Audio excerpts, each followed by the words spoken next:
It was a warm summer day in Sarajevo. The year was 1914.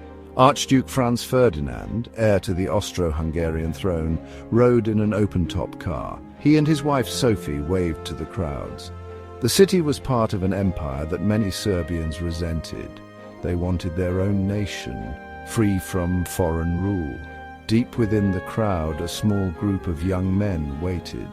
They were nationalists filled with a burning desire for independence. They believed that one act of violence could change everything.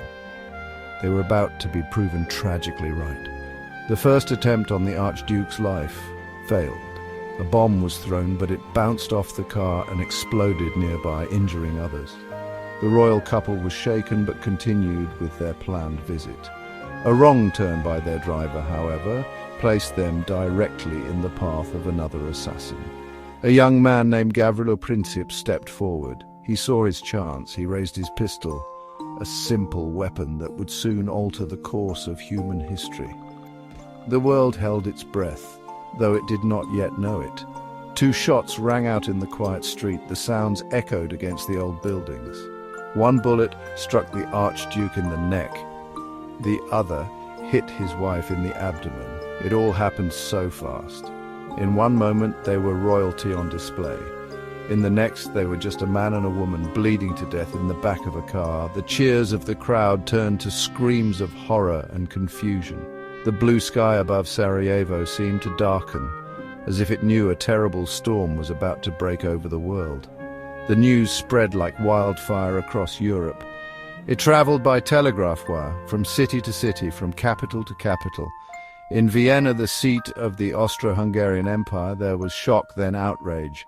A deep cry for vengeance began to build. The death of an archduke was more than a personal tragedy. It was an attack on the honor of an entire empire. No one could have known that this single violent act in a distant Balkan city would be the spark. It was the spark that would ignite a global fire, a fire that would consume a generation. The assassination was a lit match dropped into a room filled with gasoline. The great powers of Europe were already tense, bound by a complex web of treaties and alliances. It was a system designed to keep the peace, but it would soon become a machine for making war. Austria-Hungary, reeling from the murder of its heir, looked for someone to blame. They pointed their finger directly at Serbia. They believed the Serbian government had supported the assassins. They issued an ultimatum, a list of demands so harsh that no sovereign nation could accept them completely. Across the continent, diplomats rushed from meeting to meeting. Telegrams flew back and forth, filled with coded threats and desperate pleas. In Berlin, Germany stood firmly behind its ally, Austria-Hungary. They offered what became known as a blank check, a promise of unconditional support for whatever action Vienna chose to take. In St. Petersburg, the Russian Tsar felt a deep connection to the Slavic people of Serbia. He saw himself as their protector. He could not stand by and watch them be crushed. The gears of war were beginning to grind. The Serbian government responded to the ultimatum carefully. They agreed to most of the demands, but not all. For Austria-Hungary, it was not enough. They wanted punishment, not diplomacy. On July 28, 1914, exactly 1 month after the assassination, Austria-Hungary declared war on Serbia. The first shots were fired across the Danube River. For the people of Europe, enjoying the last warm days of summer, the news was a distant rumble of thunder. They had no idea that the storm was heading directly for them. The declaration of war was like the first ripple in a pond. It started small, but it began to spread outward, growing larger and more powerful. Russia, to protect Serbia, began to mobilize its massive army. Germany, seeing Russian mobilization as a direct threat, issued its own ultimatums to both Russia and its ally, France. The leaders of Europe seemed trapped in a script they had not written. Each step was logical, yet each step took them closer to a catastrophe they all claimed they did not want. The time for talking was running out. The first domino had fallen. Now the rest began to topple one after another in a relentless chain reaction. Germany declared war on Russia. Then it declared war on France. The German war plan, known as the Schlieffen Plan, required a swift attack on France. But to get there, the German army had to march through neutral Belgium. This was a violation of international law, a treaty that had stood for nearly a century. The German Chancellor dismissed it as a mere scrap of paper. For Great Britain, it was much more. Britain had promised to protect Belgium's neutrality.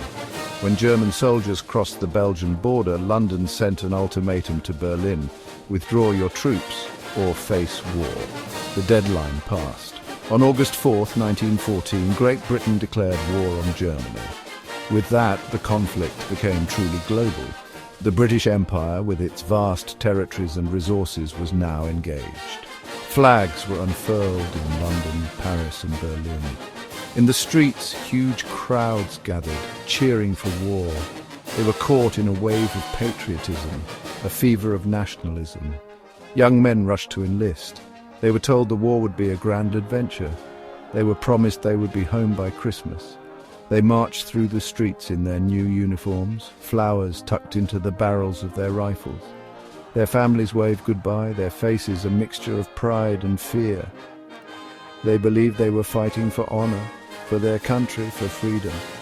They could not imagine the reality that awaited them: the mud, the gas, the endless trenches, and the constant presence of death.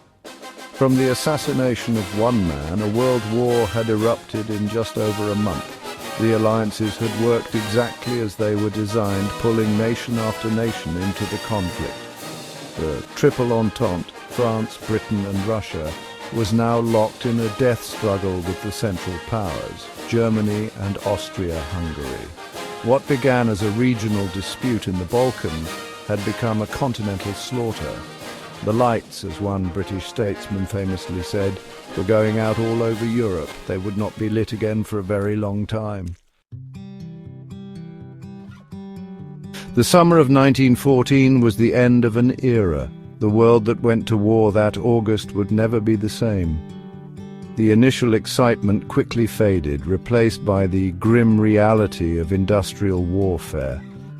The conflict that was supposed to be over by Christmas stretched on for 4 agonizing years.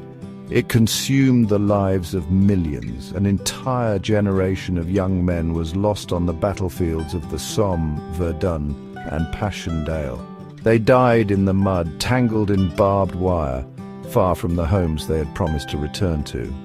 The war was not just fought by soldiers, it was fought by the families they left behind. Mothers lost their sons, wives lost their husbands, and children grew up without their fathers. The emotional toll was immeasurable. A deep wound carved into the heart of every nation involved. The initial patriotic fervor gave way to a quiet, enduring grief. The mourning was private, but it was also public, a shared experience of loss that touched every town and village. The world had become a place of silent sorrow and empty chairs at the dinner table. Looking back, it seems almost impossible. How could the death of one man and his wife in a faraway city lead to such a monumental tragedy? The answer lies in the brittle political climate of the time. It was a world of empires, of intense rivalries, and of military plans that, once set in motion, could not be stopped. The assassination was not the sole cause, but the trigger. It was the single, fatal pressure point that caused a fragile system to shatter into a million pieces. Each piece a human life. Today, over a century later, the story serves as a powerful and somber lesson. It teaches us how quickly pride and nationalism can escalate into violence. It reminds us that behind the grand movements of history, the alliances, the declarations, the battle plans, are individual human beings. The shot fired in Sarajevo on that June day in 1914 echoes still. It is a reminder of how one moment, one decision, can unleash a wave of consequences so vast and so devastating that it changes the world forever, leaving behind nothing but scars and the memory of millions of lost souls.